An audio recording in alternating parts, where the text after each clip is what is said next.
नमस्कार, खबरें जारी न्यूज 24 पर मैं हूं आपके साथ मकसूद खान। बात महाराष्ट्र की। महाराष्ट्र में चुनाव की तारीखों का ऐलान भले ही अभी नहीं हुआ हो, लेकिन उससे पहले ही प्रदेश की सियासत में तूफान आने लगा है। यूं तो राज्य की राजनीति में पहले से ही कई मुद्दे हावी थे। शिवाजी महाराज, ज्योतिबा फुले, बाबा साहेब अंबेडकर, संविधान और जाति जनगणना जैसे कई मसलों पर पहले से ही सत्ताधारी पार्टियों और विपक्षी दलों के बीच जुबानी जंग चल रही थी। लेकिन इस सब के बीच वोट जिहाद की भी एंट्री हो गई है। बीजेपी नेता और डेप्यूटी सीएम देवेंद्र फडणवीस ने वोट जिहाद का जिक्र कर महाराष्ट्र के चुनाव में एक नया फसाद शुरू कर दिया है। आखिर फडणवीस ने ऐसा क्या कह दिया? अब की बार महाराष्ट्र के विधानसभा चुनाव में वोट जिहाद क्यों एजेंडा बनने वाला है? देखिए ये स्पेशल रिपोर्ट।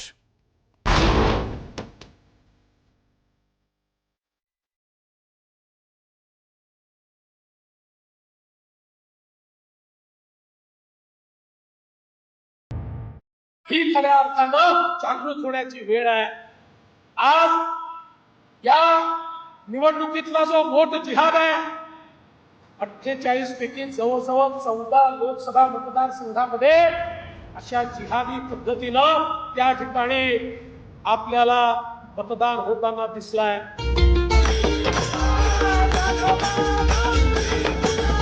आपने मुस्लिम महिलाओं के लिए ट्रिपल तलाक का कानून क्यों लाया भाई?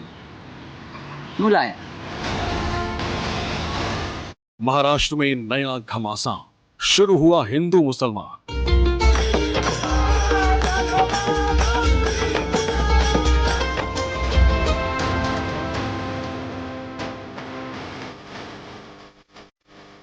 बीजेपी करे वोट जिहाद से सावधान, अजित पवार को चाहिए मुसलमान।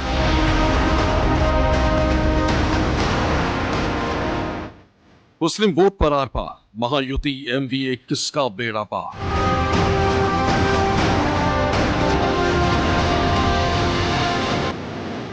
छत्रपति शिवाजी महाराज, बाल गंगाधर तिलक, महात्मा ज्योतिबा फुले, सावरकर, बाबा साहेब भीमराव अंबेडकर, संविधान, जातीय जनगणना के बाद अब महाराष्ट्र की सियासत में एक नया मुद्दा एंटर कर गया है और वो है वोट जिहाद। वोट जिहाद जिस मुद्दे ने लोकसभा चुनाव को एक नया मोड़ दे दिया था। यूपी से शुरू होकर देश के कई राज्यों में जिसकी गूंज सुनाई दी थी, अब यही गूंज महाराष्ट्र विधानसभा चुनाव में सुनाई देने लगी। और इसकी शुरुआत किसी और ने नहीं बल्कि बीजेपी के कद्दावर नेता और मौजूदा महाराष्ट्र सरकार में डिप्टी सीएम की भूमिका निभा रहे देवेंद्र फडणवीस ने की। देवेंद्र फडणवीस, जो कि इस वक्त महाराष्ट्र में बीजेपी का सबसे बड़ा चेहरा है, इससे पहले 5 साल तक प्रदेश के मुख्यमंत्री भी रह चुके हैं। आने वाले विधानसभा चुनाव में बीजेपी की ओर से कमान भी संभाल रहे हैं। उन्होंने एक कार्यक्रम में वोट जिहाद को लेकर ऐसा कुछ कह दिया है कि अचानक से प्रदेश की सियासत गर्मा गई।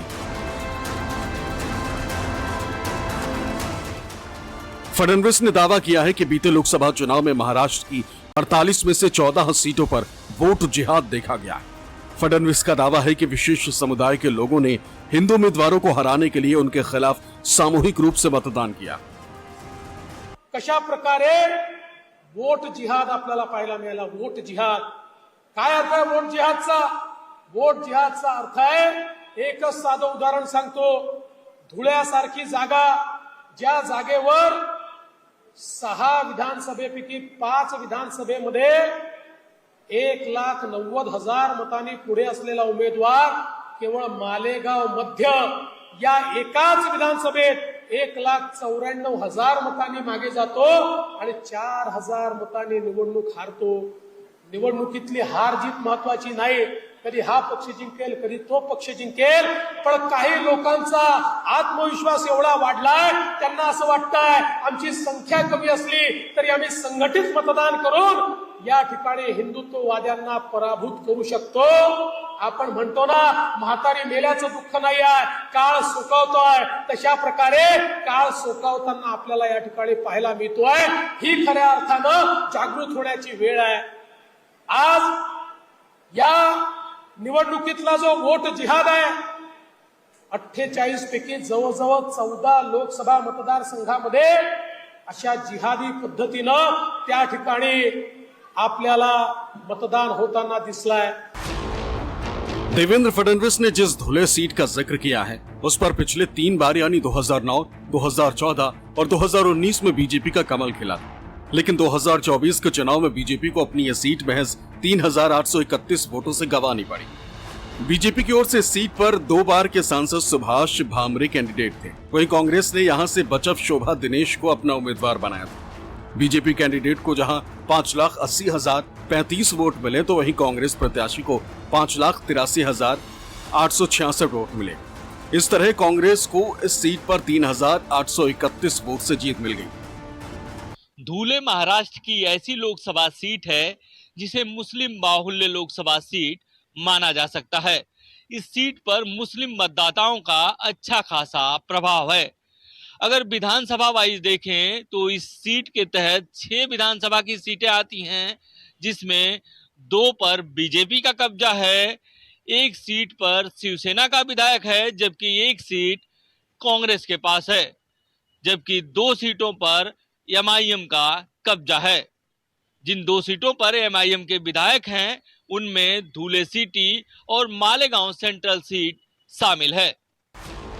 बीते लोकसभा चुनाव का नतीजा देखें तो एकमात्र मालेगांव सेंट्रल सीट पर इंडिया ब्लॉक के कांग्रेस उम्मीदवार आगे रहे थे, जबकि धुले ग्रामीण, धुले सिटी, सिंदखेड़ा, मालेगांव बाहरी और बागलान इन 5 सीटों पर एनडीए के बीजेपी कैंडिडेट आगे रहे थे। बीजेपी का दावा है कि इस तरह प्रदेश की 48 में से 14 लोकसभा की सीटें ऐसी रहीं जहां 1-2 विधानसभा सीटों पर विशेष समुदाय के लोगों ने एनडीए उम्मीदवारों को हराने के लिए एकजुट होकर वोट किया, जिसका सीधा असर चुनाव परिणाम में हुआ। लोकसभा में महाराष्ट्र में जिस प्रकार से हमें हमारे अपेक्षा के अनुसार लोकसभा की सीटें नहीं मिली, उसकी जब हमने समीक्षा की तो हमें यही दिखाई दिया कि बड़े पैमाने पे करीब 14 ऐसे सीटों पर वोट जिहाद हुआ। वोट जिहाद यानी क्या कि जैसे मालेगांव ये विधानसभा क्षेत्र में इतने पैमाने पे वोटिंग हो गया, केवल एक विधानसभा के कारण हमारे बाकी 5 जो विधानसभा थी जिसमें हमने बढ़त ली थी वो भी माइनस हो गई और वहाँ पर चुनाव चुन के आए।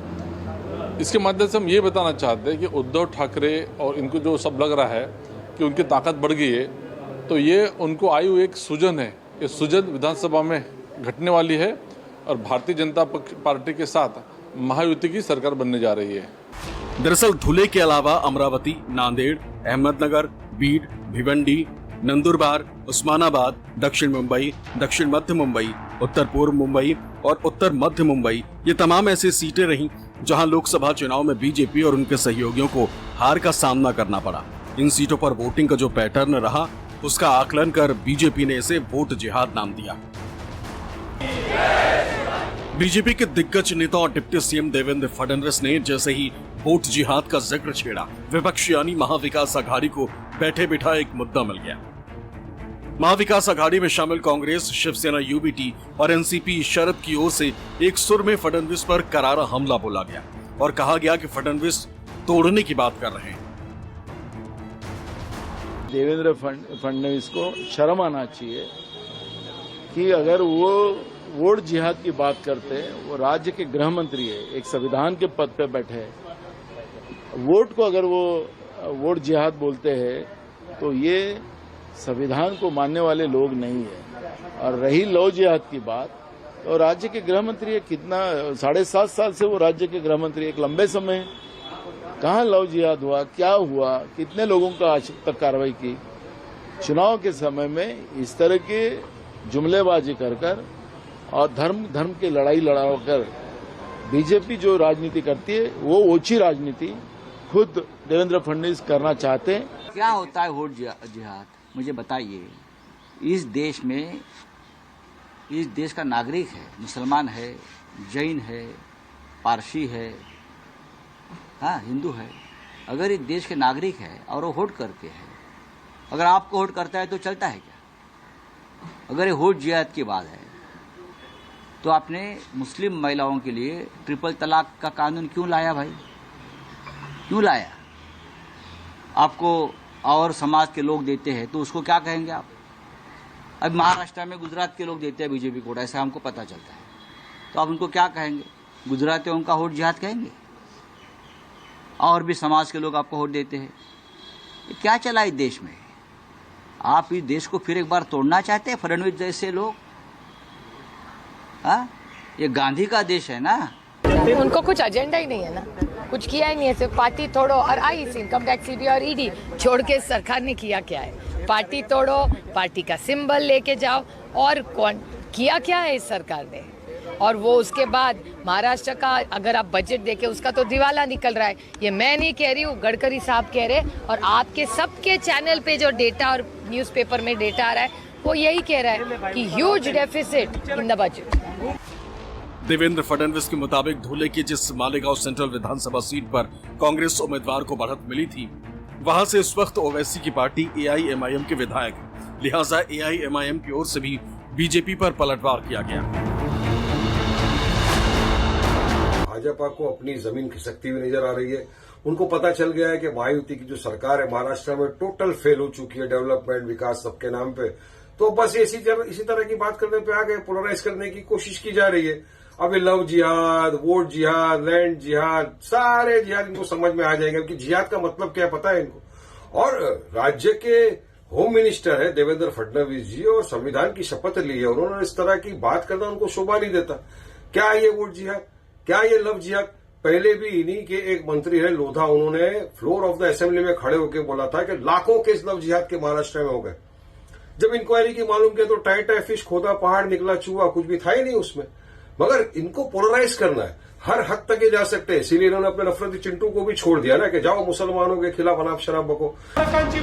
अब ऐसे में सवाल उठता है कि देवेंद्र फडणवीस के बयान के पीछे का असल मकसद क्या है और आने वाले विधानसभा चुनाव में इसका क्या असर पड़ सकता है, ये भी समझ लीजिए।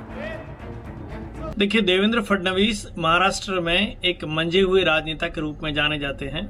उन्होंने अगर कहा है कि एक खास वर्ग की वजह से महाराष्ट्र में बीजेपी को 14 सीटों का नुकसान हुआ है, तो निश्चित तौर पर उनका निशाना वो एक खास वर्ग है जो उनसे वोट देने के मामले में शुरू से कटा हुआ है।